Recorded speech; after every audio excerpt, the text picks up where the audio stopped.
Well, the teabagging is all over, except for the cleanup. And that will be my last intentional double entendre on this one, at least until the end of the segment. Our number 2 story tonight, the sad reality behind the corporate-sponsored tea parties.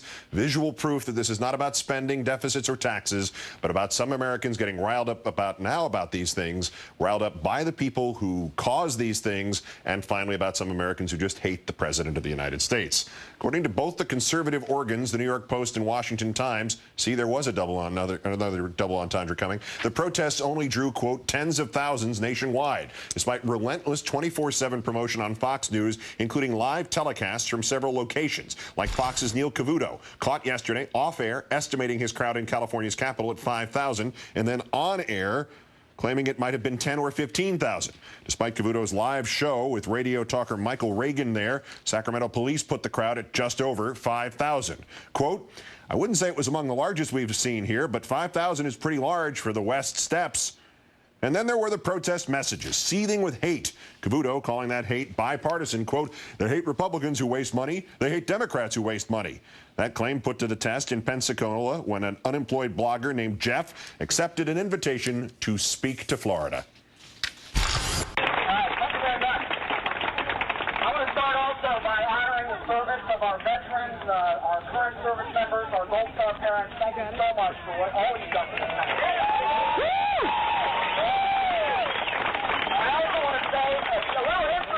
Here. Back in 2000, there was a budget surplus in the country.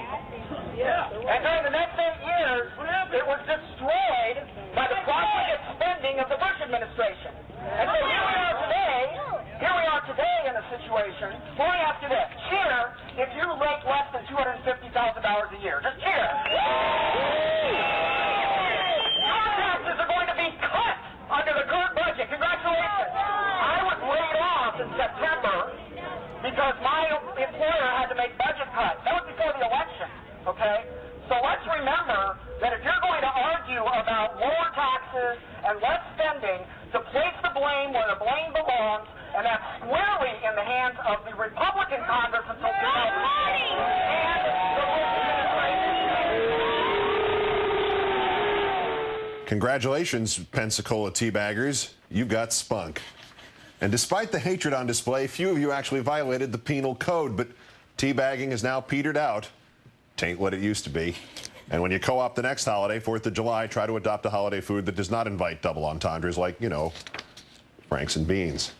On a more serious note, we're now joined by actor and activist Janeane Garofalo. Good to see you. Thank you. You know, there is nothing more interesting than seeing a bunch of racists become confused and angry at a speech they're not quite certain what he's saying. It sounds right to them, and then it doesn't make sense, which... Let's be very honest about what this is about. It's not about bashing Democrats. It's not about taxes. They have no idea what the Boston Tea Party was about. That's right. They don't know their history at all. This is about hating a black man in the White House. This is racism straight up. That is nothing but a bunch of tea-bagging rednecks.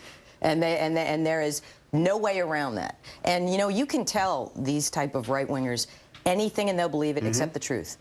You tell them the truth and they become, it's like showing Frankenstein's monster fire. They become confused and angry and highly volatile. That guy caused in them feelings they don't know, because their limbic brain, we've discussed this before, the limbic brain inside a right-winger or Republican or conservative or your average white power activist, the limbic brain is much larger in their head space than in a reasonable person, and it's pushing against the frontal lobe. So their synapses are misfiring. Is Bernie Goldberg listening? Yes. Yeah, because Bernie might not have heard this when I said this the first time. So, Bernie, this is for you. It is a neurological problem that we're dealing with. Well, what do you do about it, though? I mean, our friend in Pensacola there, who played them like a $3 fiddle, and led them right down the garden path with nothing but facts, and then they went, "Wait a minute, that doesn't sound like Rush Limbaugh." Right. If you can't get them to make that last leap to what are we all doing here? Howard Johnson is wrong. You know, how do you break through that? I don't think you do for most of them. This is it's almost pathological or elevated to a philosophy or a lifestyle. Yeah. And again, this is about racism. It could be any issue, any port in a storm. These guys hate that a black guy is in the White House. But they immigrant bash. They pretend it's taxes and tea bags, and like I said, most of them couldn't probably tell you thing one about taxation without representation, the Boston Tea Party, the British imperialism, whatever the history lesson has to be. But these people, all white, for the most part, unless there's some people with Stockholm Syndrome there. Right, and I didn't see them. They were in the back. They weren't near the cameras, which is bad strategy on the part of the people who were staging this at Fox. True. And Fox News loves to foment this anti-intellectualism because that's their bread and butter. If you have a cerebral electorate, Fox News goes down the toilet, you know, very, very fast. But it is sick and sad to see Neil Cavuto doing that. But they've been doing this for years. That's why Roger Ailes and Rupert Murdoch started this venture, is to disinform and to coarsen and dumb down a certain segment of the electorate. But what is really, I didn't know there were so many racists left. I didn't know that. You know, because as I said, the Republican hyphen, the conservative movement has now crystallized into the white power movement. Is that not a bad long-term political strategy? Because even though your point is, you know, terrifying that there are that many racists left, the flip side of it is there aren't that many racists left. They're the minority. I mean, literally tens of people showed up to this thing across the country. But if you spear your television network or your political party towards a bunch of guys who are just looking for a reason to yell at the black president, eventually you will marginalize yourself out of business, won't you? Or at least no, there's no shortage. Here's what the right wing has there's no shortage of the natural resources of ignorance, apathy, hate, fear.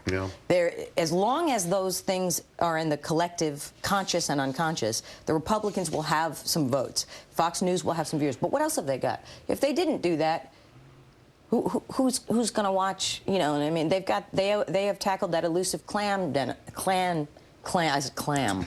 You know, the clam demo, the 18 to 35 clam demo, clan with a K demo.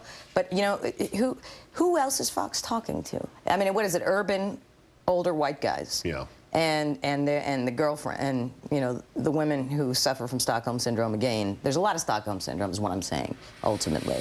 What else you want? What else you got? What do you want to know? What happens if somebody who's at one of these things hurts somebody? Oh, that is an unfortunate byproduct since the dawn of time of a volatile group like this, of the limbic brain. Violence, unfortunately, may or may not ensue. It's like I said, the Republican Party now depends upon immigrant bashing and hating the black guy in the White House. Will people act on that? It's not new. But, you know, Fox doesn't mind fomenting it. Michelle Bachmann doesn't mind fomenting it.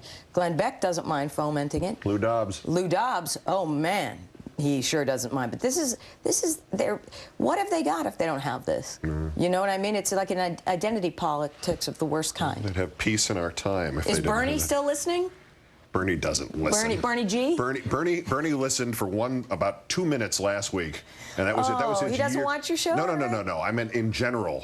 That was his year's contribution to the actual political. Oh, I was hoping I could move up the rung from 5 to at least 3. Janeane Garofalo, number 5, comedian, actress, political activist, and the expert on the limbic brain. Great thanks as always. Very much thanks to you. Always my pleasure. After 31.